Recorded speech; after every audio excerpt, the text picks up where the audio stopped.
My guest today is Congresswoman Yvette Herrell, who represents New Mexico's 2nd Congressional District. Congresswoman, welcome to the show. Thank you for having me. Very much an honor for me to be here. Of course, well, we wanted to talk to you about immigration, which as a member from a border state is probably near and dear to your heart. Right. You sent a letter on May 6th to the Department of Homeland Security, the Secretary Alejandro Mayorkas, encouraging him and the Biden administration to keep Title 42 immigration policies in place. Yeah. What made you send the letter? Well, we actually introduced the PAUSE Act a year ago. In fact, it'll be a year ago in February.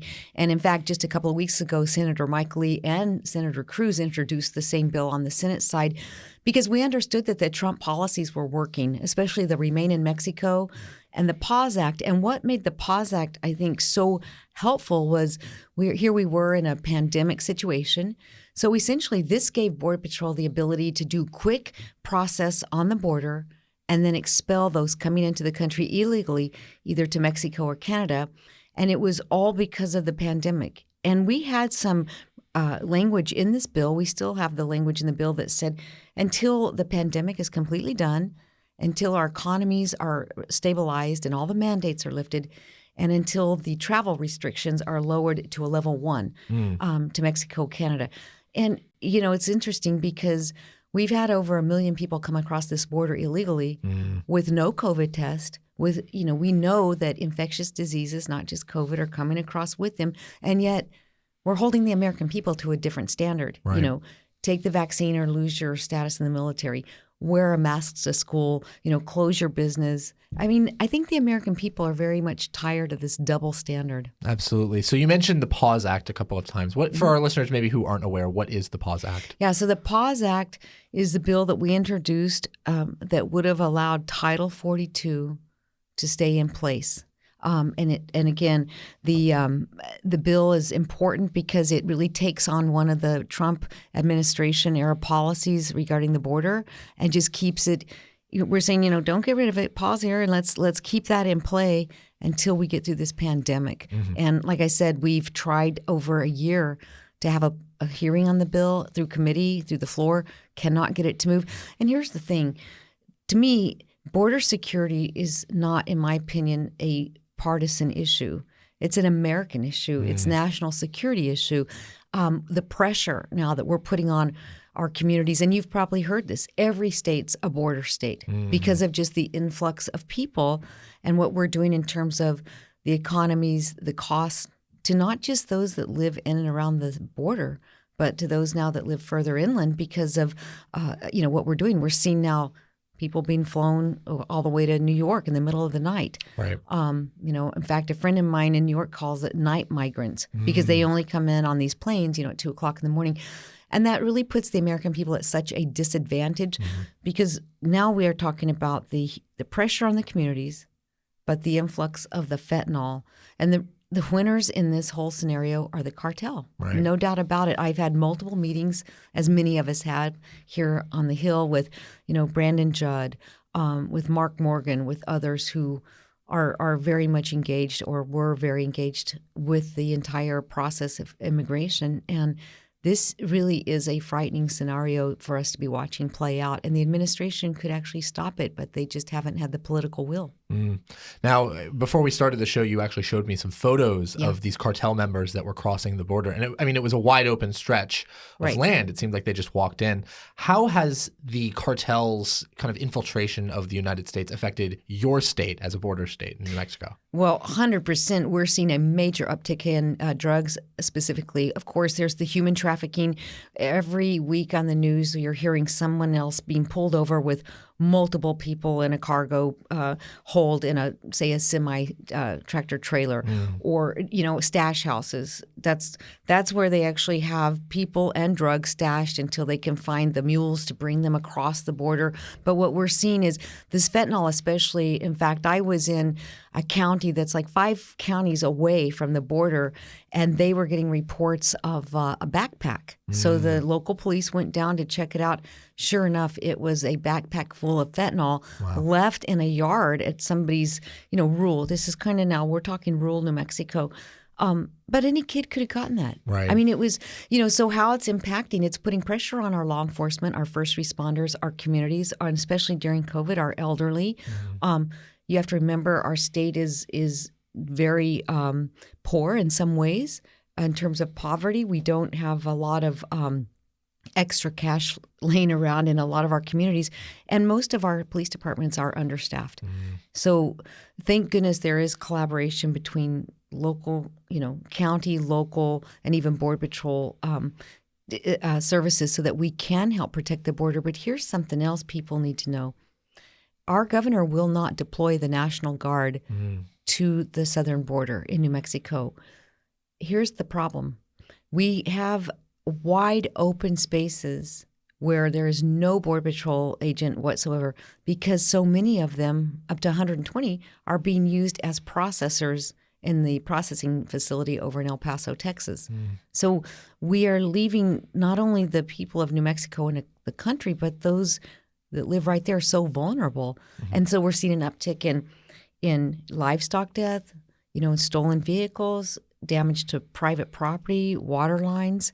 And under this administration, we've had more migrants die on U.S. soil than ever before. So this is a humanitarian crisis for both sides of the border. Right. Given all of these issues that you've mentioned, including the human trafficking and the drugs, do congressional Republicans have a solution to this? What is the legislative proposal that you guys have in place? Well, the PAWS Act is a great start, but I think also we need to be very realistic. It's two separate issues, immigration reform and securing our border. And we have to make sure that we have the tools in play for our Border Patrol and ICE agents, but there also needs to be consequences, for those that are coming across the border. Certainly technology, the border wall, more boots on the ground, but certainly there has to be a consequence for somebody who is breaking the law. And here's, I think, what people in America are starting to understand.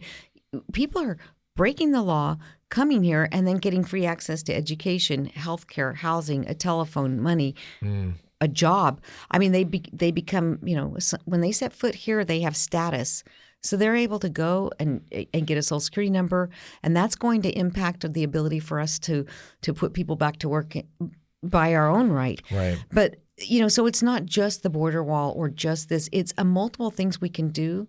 Of course, it's protecting the American sovereignty. It's national security, but it's the health, safety, and welfare. Right. So multiple things we can do. The PAWS Act is a great start only because it gives the Border Patrol that opportunity to just expel immediately, because we can't even consider immigration policies until we get the border secure. I mean, that's just how it has to be. We just can't handle this influx. And I'm concerned about the number of people. They're talking about Brandon Judd with the Border Patrol Council mentioned, and we've heard it on TV that, it could be up to 18,000 people. We can't handle what's coming across now, let alone, and we know there are a large number of migrants waiting in the wings. And here's what's interesting. I've had 7 different ambassadors in my office since I took office, having conversations about the border, specifically immigration and what's happening. And you'd be surprised at the countries that are very disappointed. Guatemala, that this president more or less campaigned on an open border scenario and didn't have a consequence. And so they're losing their workforce. I mean, this affects the, GDP for a lot of other countries. You look at you look at countries like Panama, where they're just being overrun, especially when the Haitians were coming through. And, this has profound impacts on a lot of countries besides just America. And unfortunately, the news isn't always accurate in talking about asylum, political asylum. It's against the law to come to another country just to seek a better job. It doesn't work that way. But I think, again, the double standard, talking about the humanitarian crisis. Well, what about the Americans now that are being killed by those here illegally? What about the over 100,000 people that overdosed with fentanyl just last year? And, what are we thinking about when we're going to say we got to address this humanitarian crisis for those coming here illegally, but we're not addressing the humanitarian crisis for the American people. Sure. And I think that is part of the dialogue that needs to take place. Absolutely. Now, Congresswoman, I have 2 more questions for you. Okay. First of all, obviously from the legislative perspective, there is divided government. Yes. Do you anticipate that your colleagues on the other side of the aisle will be of any assistance in getting this type of legislation passed? I think the closer we get to the midterm, sadly, the more we will see, I think, some willingness. And as time has gone on, especially since the conversation about Title 42 being eliminated in May, I believe we've had 20 to 30 Democrats finally start. Senator Mark Kelly is talking about it.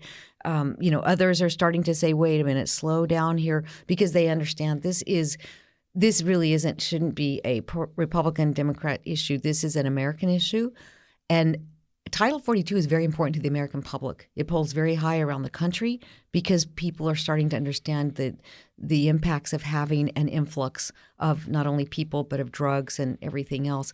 So I believe that as we get a little bit closer now, will this president decide to back away from his decision? I don't know. I wish he would, because again, it should not be an election issue. It should be an American issue, and holding up our Constitution, protecting the health, safety, and welfare of the American people should obviously have precedence over, election cycles. Absolutely. And we were here to do a job, and this is just unfortunate. And it's frightening, especially border states, but non-border states alike are feeling the push of all this happening at the southern border.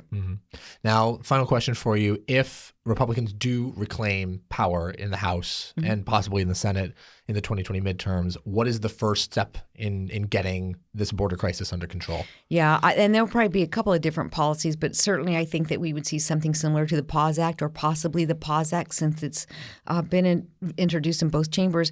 But again, the path to really getting this border secured, whether it's finishing the wall, but also technology, also consequences, more judges on the bench, a better way to do the paperwork for those that are waiting. I have people in my district that have waited 5-10 years to come to our country legally. So they're very, very disgusted and frustrated with this process. So I think there are multiple facets in which we can really look at focusing on securing the border. Because again, this is a national security issue. Once we secure the border, then we can actually have the conversation that's been kicked down the road for decades as far as real immigration reform. But we have to secure the border first. And so I think there could be a potential of 2 or 3 different bills that come forward. But the one thing I can tell you is more than likely you would see real a coalesce, around policies that they know will strengthen our borders. And we're listening to the experts, the guys who've had, 20, 30-year careers with border, in and out of the border, with Border Security, Border Patrol, ICE. And the American people, I think, are ready for something to happen to protect our nation. That was Congresswoman Yvette Herrell, who represents New Mexico's 2nd Congressional District. Congresswoman, thank you so much for your time. I'm so glad to be here. I'd love to come back sometime. Of course.